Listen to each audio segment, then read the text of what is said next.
what the quotient rule can now do is help us find all of the derivatives for all of the trig functions. So the first part of this, I want you to try and explore on your own. I'll give you a little bit of a hint for example, number 1, I started it for you. It says, finding the derivative of the tangent, rewrite the tangent in terms of sine and cosine because you know how to find the derivatives of sine and cosine. The same for example, number 3. We could rewrite that one in terms of cosine, so 1 over cosine of x, and then you're going to use the quotient rule to help you do this. So for example, for number 1, it's going to be, all right, ho, which is cosine of x, dhi, which is also cosine of x, minus hi, which is sine of x, dho, which is the negative of sine of x. Draw the line and square below. So cosine of x squared. So let's see what happens. I end up with cosine squared x plus sine squared x over cosine squared x. So in the numerator, we have a Pythagorean identity, which is cosine of x plus cosine squared of x plus sine squared of x is going to equal 1. So that's 1 over cosine squared x. Well, 1 over cosine is going to equal secant x, and there's 2 of them. So essentially, it's 1 over cosine of x squared, which is secant squared x. So that means the derivative, I should be able to conclude that the derivative, d dx, of tangent of x is equal to secant squared x. So we just proved that. Now that's a new rule for tangent. Anytime I take the derivative of tangent, it's going to be secant squared x. Try the same for 2, 3, and 4. Just to get you started for number 3, you're going to do ho, that's cosine of x, dhi, well, the derivative of a constant is 0, minus hi, which is 1. Dho is negative sine of x.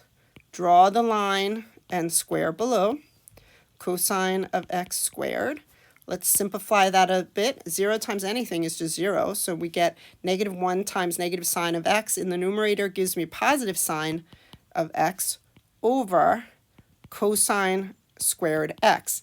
I could rewrite that as 1 over cosine of x times sine of x over cosine x, just so I can rewrite them in terms of trig functions. So 1 over cosine of x is going to be secant of x. Sine over cosine of x is tangent of x.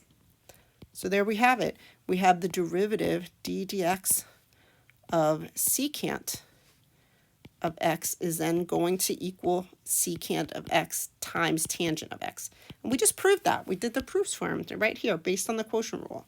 So now I want you to try 2 and 4 are very similar. So now see if you can't find the derivative for cotangent of x and cosecant of x and do the proofs for them. Once we've established those, then we can move forward. So I want you to try 2 and 4 right now. Hit pause on your video so that you can do them, and then let's see what we get here. I have them over here.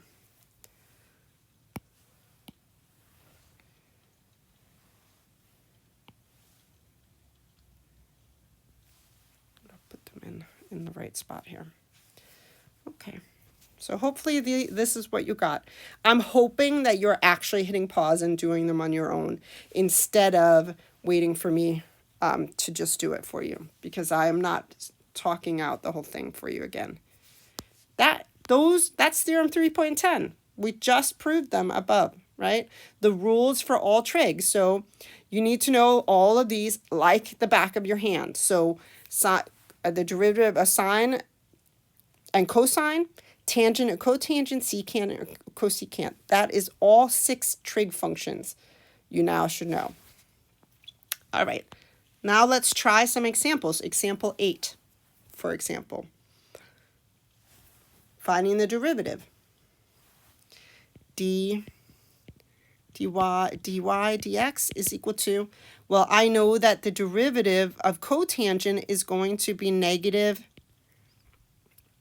cosecant squared of x, and the derivative of x is just 1. Done. I'm going to do C, then you can try B and D, hit pause, and then try B and D on your own. So in this particular case, y prime is equal to, I have to use the product rule. There's actually two functions here. So remember, the product rule is the first function, 3x, times the derivative of the second function. So the derivative of secant of x is secant x tangent x plus the second function, which is secant x, times the derivative of the first, which is 3. So let's polish this off a little bit. 3x secant x tangent x plus 3 secant x.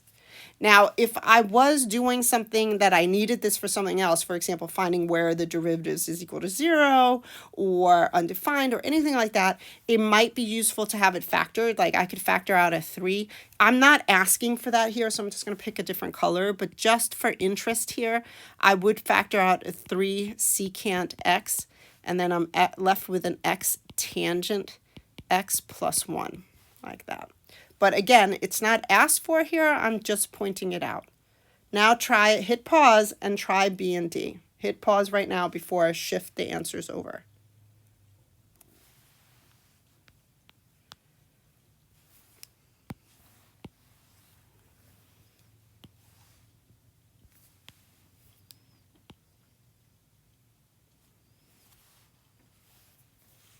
For part D, again, I factored. You don't have to.